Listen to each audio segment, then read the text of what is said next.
much. Thank you for coming in. This is Rock and Roll Medicine. We used to be All Things Metal. Kind of changed formats and trying doing this whole YouTube visual thing rather than audio. Cool. So you're one of my first guests. I had Jason McMasters here a couple weeks ago. So welcome. Thank you so much. Pleasure to be here.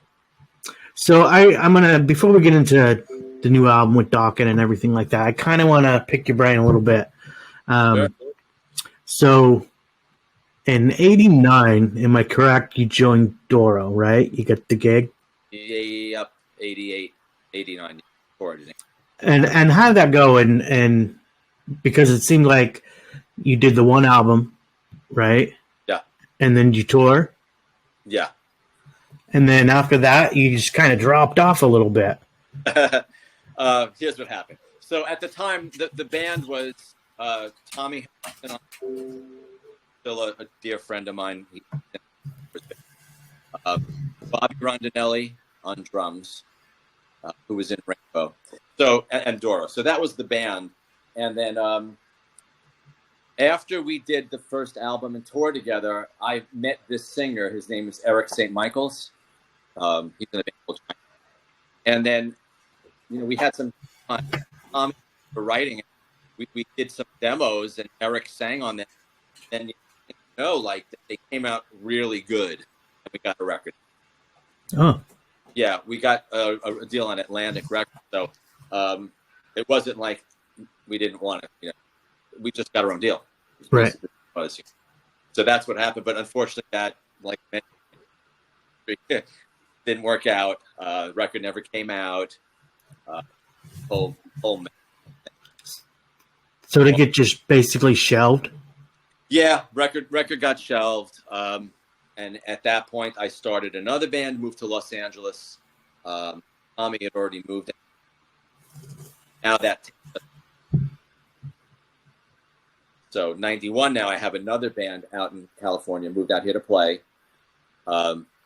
Fast forward not too long into the future, and this thing called grunge rock hits. Yeah. And Nirvana, as soon as that Smells Like Teen Spirit video came, I would say that was like 92, around 91. Right. Just, I'm a soloist. Guitar solos just went out the window. It wasn't even cool to do them anymore. Right. I wanted it. So I found myself in this position. It's like, you know what? All I ever wanted to do is play guitar. So there's no solos in this. I mean, what am I doing here? So from there, ended up in law school. So you're the second one I've heard who went into some sort of a different form of medium, working for the record company. Were you working for a record company or just doing law? I actually owned a record company at the time. Oh, you did? I had a record label with a friend of mine, Brian Lando, and we had bands on it that were on major labels. So did that for a couple of years, and then somehow along the way met Don. Actually, I knew Jeff Wilson first, right? And then that's what led to me eventually. So do you still practice at all, or like law, or just kind of? Yeah, that's what I do all the time. So I juggle two careers, Oh, gotcha. So what's the biggest difference to see between the two careers? Yeah. I mean, is one more fulfilling than the other? They both can generate a significant amount of nervousness. Yeah, right. Completely different ways. For example, like the type of nervousness, which is more of like excited energy thing you get before you go on stage, which is like real uplifting, wonderful. Before you go to court, it's more of a nervous, panicky nervousness. You know what I mean? Right. Yeah, for sure. I think. Yeah, you got nobody likes to go in court. Yeah. So. Yeah, even so, sometimes, but but both good, just in different ways. If I had it my way, I would just play music, but it goes. Yeah. So when you go to court, is it more for like copyright stuff? Is that what what you're I doing? name and stuff, but the majority of what I do at this point is I'm a divorce attorney. Oh, really? Yeah. Okay. There's a lot of that in rock, I suppose. You know. No shortage of that out here in Los Angeles, you know. So when you go on tour or big festival, you just hand out your cards and. No, I don't ever really cross pollinate it, to be honest. Like I don't ever tell the family law client. Try and keep it separate. But once in a while, like at the end of a case, I'll get someone something comment, and it's like a surprise. Go ahead. Right on. Yeah, because that's something you just don't expect, I think. Yeah, different. I mean, I've had a couple occasions of the two crossing paths in right.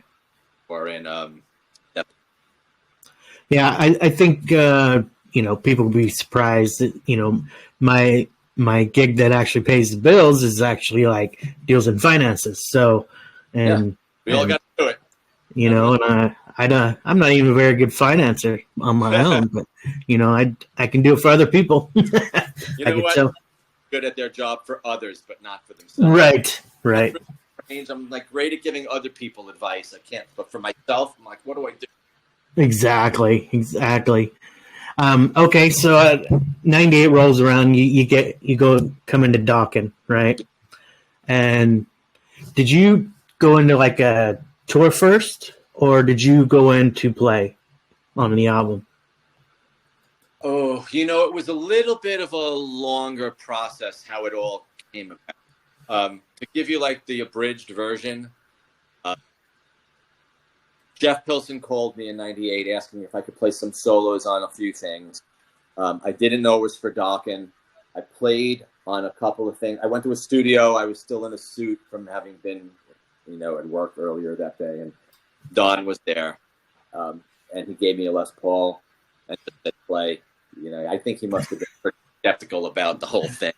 Right. Jeff Attorney come down to play tracks. I mean, really? I'd have been like, that's what I would have been. But right. Don's open, now that we've been friends for so long, Don's open mind. Doesn't look. But anyway, so it started with me playing on a couple of one was a song called The Irish Song that I think was released. The other was an early version of a demo of like or slower version. And then from there, it led to me playing a couple of shows with the band. We did the Starplex on July 4th of '98 and played for Don's birthday. Don owned a club. We played there 20. And then between that point and 2003, I did about another dozen shows. Okay. And then in 2003 or late 2002, when Doc was on tour with the Scorpions, Don called me and said, "Hey, I want to fly you. I want to talk to you. I want to fly out to Las Vegas. Well, here at a show. I want you to watch a show, get your opinion, tell me what you think." And I went to the show, and then next thing you know, we're in a hotel room, and Don said, "Hey, can you do this gig?" I'm like. It's like I need you to, really tell me like are you gonna have time to do this? Can you do it? I said, yeah, I could do it. Started writing Health-a-Pet. And from then on, it's been pretty much no looking back, right? I mean, yeah, no, we're this one's my 5th Dokken album, 4 studio records, well 5 because we did the re-record for 5 records, and I actually played like 4 solos on the left, but old.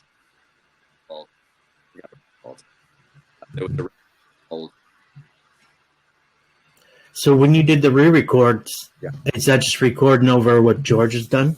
No. We wouldn't. That's sacrilege. No, we redid those songs. Like we did a greatest hits re-recording those. Okay. Yeah.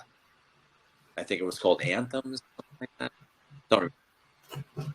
Yeah, I actually got to listen to the new album. Heaven Comes Down. That's the new title for it. And actually, it's actually to me there's more buzz in this on this album than there has been in a long time for me, as far as like the circles that I run around and whatnot. And I've, you know, you've had 3 singles out. As far as I know, there's 3 singles out. And it's a good album. I mean, I was like, it almost takes me back to that era, you know, late 80s, whatever. And I thought, man, it's pretty good. It's really good. And I was pleasantly surprised, you know. That's good. Better than being let down, that's for sure. Yeah, for sure. Well, I mean, because for a lot of people and a lot of bands that come from the 80s, their albums are more, I don't know if they're just kind of just putting them out to put them out, and then, or they're not putting them out at all, right? They're just touring. Yeah. So I was pleasantly surprised. Like I said, I was like, man, this is cool. So, yeah, you know, long process to do this. You got to really love it, because certainly, you know, to do it for money is always the wrong reason. Right. And to do that. So, how long did it take you guys to record this, or when did you guys start doing it? Oh, you know, that's a hard question. We did it all over COVID. Oh, okay. And I don't know, for some reason, like, time with like with right, blur to me. Definitely have that time. Yeah, to do that. Did this one from what I remember. You know, I know I could be a procrastinator. So can Don. Both of us. Mm-hmm. Like, both of us really don't get into that. I'll say, you know, sorry. It's gotcha. Like, no, you're good. Grand Central. The phone's ringing. Sorry. Yeah, but you know, I need to feel like some sort of pressure to get something done. You know, so for me, it's like, it's not that it wasn't so much to get it. A lot of the solos, for example, like I had a lot of takes. I just procrastinated going through them. You know, I need like a little bit of a kick in the pants. Look, man, get it done now. So we're mixing, and I needed to hear like from Don, like we're setting this all to be mixed in 3 weeks. Once I hear that, right. So do you feel like, you know, you play better under pressure, or is it just for some reason, I do everything better under pressure? Maybe it just sounds a little bit more aggressive. A deadline pressure, not pressure like, for example, as if we were in like a recording studio where we're on the clock and I have to bust out a lead. Right. I do it, but I don't really like doing that. But so in my studio, I could take my time and do as much as I want, but knowing that I had a deadline to get it done. Get, you know, that I seem to do better when I have some sort of pressure. Right. Yeah. Just how however this brain works, you know. Yeah, that's how mine is too. I'm like away from pressure, man. For some reason, like I do better with pressure, whether it's a gig, you know. That's what I need it. That's what. Yeah, for sure. And you guys, you're touring on this as well at the same time, right? As this is coming out. We're talking about going to Europe maybe twice. So okay. We haven't been there since '98, so that's. So you just been touring the States the whole time? Yeah, doing States. I think we have about 8 more shows for this year. I think we finished at the Whiskey. Oh wow! Yeah, and that'll wrap up 20. But you know, 2024 is got to pour this up. That's what we. Right, and this album comes out, what, the 27th? Is that right? Yeah. So as of today, it's 10 days. 10 days. So finally, the music was done a long time ago. Yeah. Does it feel like it? Like it's like, man, it feels like I'm ready to do another album type of deal, or I'm ready to start touring. It feels like it feels like the music was done quite some time ago. Yeah, like maybe it's time to do another record. I don't. You know, get through this one. There's so much that goes into it. You know, we have to tour this one. For sure. We'll see. I mean, I have tracks I've already been working on, but I don't. You never know. Never know. Every time we finished one since Lightning Strikes Again. I seem to always say, all right, this is the last one. I think we shouldn't try to top it. We're good. But then we seem to always do another one. So who knows? You know. Right. So, and I'd heard I don't even know if it's true that this might be the last one. Possible. I mean, who knows? It may be. I mean, I'm under the impression that you never say never, just because, you know. I mean, it's not out of the realm of possibility, but for now, I don't know that it's anything that, you know. You know. So, what are the dates again like? Are they pretty much? Are you guys off till after the holidays? Start up in January. 7 or 8 shows. They're all listed on the Dokken.net website. Take a look. That 7 or 8 shows will take us out of 2023. We're going to start 2024. We'll see what happens before. So, do you write any of the lyrics as well, or just is it just Don? Don wrote all the lyrics and melodies on Having. Oh, gotcha. Did you do any before that? You're just a shredder. There was 2 songs I wrote some lyrics on, and that was Judgment Day. They were both on like Judgment Day and one song. No, remember. So so once Jeff brought you in, and then he split. Yeah, he split. So shortly after, yeah. Yeah. Did you ever ask him, like, why did you do that, man? You know, you brought me in. No. I don't get involved. Do you still talk to him? Yeah, well, once in a while we run into each other, and you know, I've always really liked Jeff. Wonderful. Well, because he's still doing Foreigner. Great. I mean, I'll put it this way: if he called me next week and said, "Hey, man, you want to get together?" and I'd be like, "Yeah." I always liked Jeff. Great. Well, that's cool. I mean, I know he's still doing Foreigner, and that's going to be coming to an end here soon, and whatnot. I don't know. As far as it's just what I read and heard. You know, like I said, I take everything with a grain of salt because once you say something, you know, that always. I don't know anybody who's once they say they're done, that they're actually done. It seems like when you're bitten with this music bug, it's just like super hard to. I think it's for life. That bites with life. Oh, absolutely. I mean, well, especially if you're doing things that you love, right? I mean, come on, whether it's touring, you know, it could be acting, it could be anything. You still want to be in that realm, I would think. Yeah. It gives you joy, it gives you happiness. You may not be doing, you know, stadiums or any of that stuff. But people who love their art do it for the art. God, I agree. People who really love to play music or to paint or draw, anything artistic, you do it because you love to do it, right? Mm-hmm. You can't do it because you're trying to see if someone could buy something. Right. You just do it. What's the most thing you're proud of on this album? Which particular song or just anything? I mean, anything you had to do with this album. Oh man,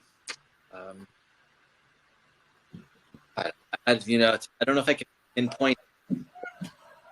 I just feel like I feel like some records come together. You know, in an album, any step of the way can sort of send things fly the thing right into the side of a mountain. You know. But so often what happens is you get to the point that you're at the point that it's going to be, you know, when you turn the tracks in, you know, we're always at that point. Like, okay, well, the tracks are great, fully happy. Then it goes to mixing, then it goes to mastering, and a lot can happen in those 2 steps that turn it into something other than what you anticipate or what you like. You know, that you're giving the control of the helm to people. Either and at any point in that. It can go wrong. You know? Yes. On this one, I think the final product is something I'm really pleased with. Whereas on like Broken Bones, I was unhappy. Not the songs, right? And it wasn't the mixes. Real, it was more like I didn't really love the way, and I didn't love the way the math. Right. I just felt like it was too bottomy. It was more for a modern I felt like the whole vibe of the thing. Right. I could see that for sure. Yeah. Now, you guys are on, what label you on? Is it New Ocean? We're on Silver Lining. Silverline. I'm not familiar with that one, with that label. Are they fairly let you do hands off? Let you do what you need to do? The music? Yeah. Yeah. You know, our A&R guy, Rod Kukla, I mean, I've known him for a long time, and I value his opinion. So that was good and positive, but nobody was micromanaging or saying. Are those days fairly gone as far as that goes? I don't, I can only speak to my particular experience, and I haven't encountered that with the label for my entire. Oh, okay. Dokken. So yeah, we never had. Sometimes in the past, not on this album, but in the past, I remember on Hell to Pay, I think a little bit of an issue with the label as to what the single would be. It just seems like a lot of times the label thinks it should just be something totally different from what the artist. Right. So you have to deal with that sometimes. Oh, that's all right. Well, I mean, I know our time is just about up. I'm looking forward. I'm hoping you guys come to Kansas City because I like to see you guys. Yeah. It's been a while since I seen Dokken. Come check us out and come back and say hello. For sure, I will. Absolutely. I want to thank you so much for hanging out with me. And if you have anything else going on later on, just let me know. I'll do that. Thank you so much, man. Yeah. Have a good day. Right on. Bye. Yeah.